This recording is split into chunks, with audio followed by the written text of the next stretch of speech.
Le 7 avril 1920, naît à Argelès-sur-Mer, celui qui par son œuvre et son amour du pays devient la voix de la Catalogne, Jordi Bar.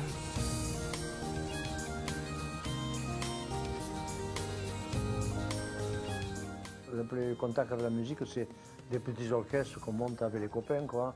On monte un petit truc, on s'appelle les Joyeux Vagabonds, on s'appelle ceci, cela. Après, j'ai monté un orchestre assez important, avec 22 musiciens qui s'appelaient Jean Champion. Et on avait un succès fou parce qu'on était très jeunes et qu'on faisait de la musique moderne. Il fallait un quart pour l'orchestre et un quart pour les supporters. Après, j'ai fait beaucoup de théâtre aussi avec des compagnies, parce qu'il y avait beaucoup de compagnies de théâtre dans le département. Et je participais aux uns aux autres où je dansais, je faisais des claquettes parce qu'on était fans de Fred Astaire et de Ginger Rogers. C'était l'époque, quoi. Je faisais beaucoup de claquettes et des numéros d'un côté et de l'autre, quoi. Un profond sentiment de revendication culturelle s'éveille chez Jordi Bar, alors que la répression franquiste bat son plein. À cette époque, il y avait le gros problème de l'Espagne. L'Espagne, de la Catalogne, bien sûr, à côté. C'était Franco qui était là. Il y avait un régime donc, dictatorial. Et le catalan était interdit en Espagne.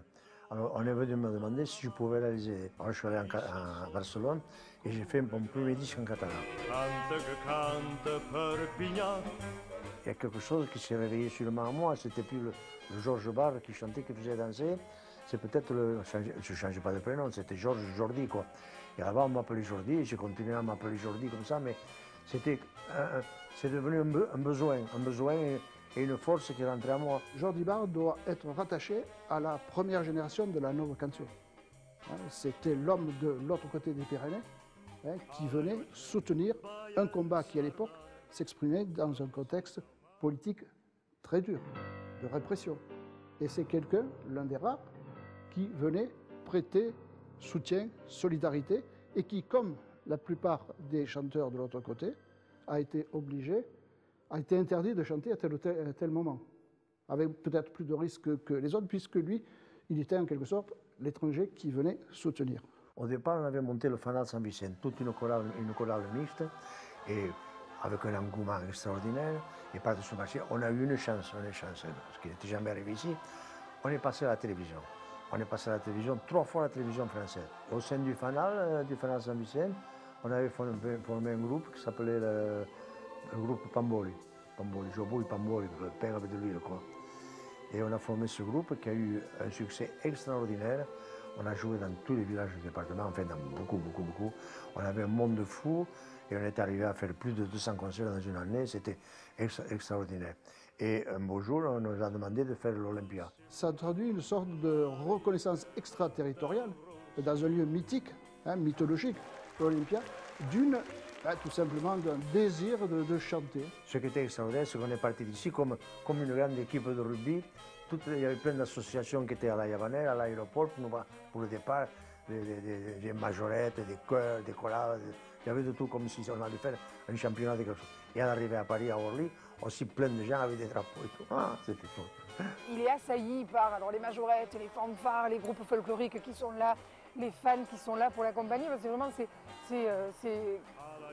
en exagérant à peine, c'est le département qui monte à Paris.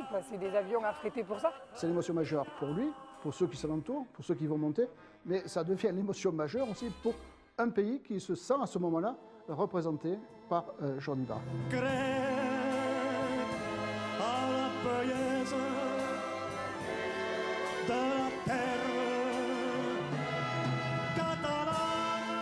Tous les sentiments que j'ai quand je chante, je les sors et je suis passionné à fond, quoi. Souvent, je n'arrive pas à la fin de mes chansons parce que je suis en larmes et je n'en peux plus, quoi. Je suis vrai, quoi. Voilà, c'est tout. C'est un chanteur populaire, mais qui reste toujours fidèle à la capacité de l'émotion et qui choisit ses textes justement à partir de l'émotion. Tout au long de son pèlerinage musical, Jordi Bar s'abreuve des paroles de nombreux auteurs, dont Jordi Pere Cerda, Joan Cairol, Joan Tocabens et Étienne Rodagil, auteur de nombreux textes pour Julien Clerc.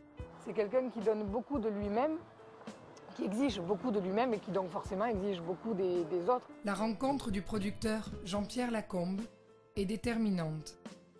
Ensemble, ils créeront de monumentales fresques musicales sur scène. Qui ne saisit pas l'émotion qu'il y a dans le corps, et dans la voix, et dans l'imaginaire de Jordi Barre, passe totalement à côté.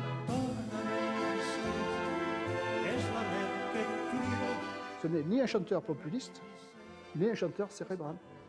C'est un chanteur cordial.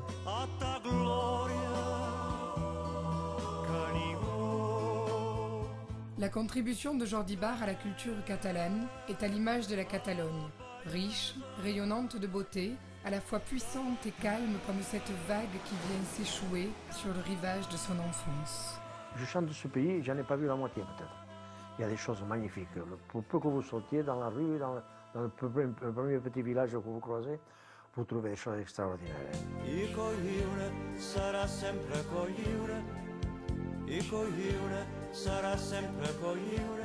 À Collioure, c'est quand même une ville, enfin, un village qui est particulier et qui est chargé de tellement de choses. C'est un endroit qui est vraiment magique et qui a été toujours très, très, très important dans la vie de papa. Il vient souvent ici, l'hiver surtout, quand il n'y a pas grand monde, se recueillir un peu, faire ses prières, comme il dit. Je suis très très bien ici et je n'ai pas envie d'ailleurs. Tous les gens que je vois et qui m'offrent des choses impensables, je sens que ça passe, qu'il y a un courant qui passe, il y a un courant qui passe. Et je vois tous les gosses qui chantent aussi, qui chantent en catalan. Quand je vais dans les écoles, que je fais chanter en catalan, tous ces gosses, ils m'empêchent de partir, ils ferment la porte pour pas que je m'en aille. Le directeur me dit, mais comment tu fais? Je dis, rien. Et il y a un courant qui passe, il y a un courant. Comment il passe? Mais je dis, mais il passe parce que je suivrai, je répète ça sans arrêt, parce que je suivrai. Et si ça peut aller plus loin, si c'est comme une vague qui doit arriver, qui arrive, qui vient de loin, qui arrive petit à petit sur le sable et que ça continue, c'est quelque chose, eh bien c'est un bonheur pour moi. Voilà.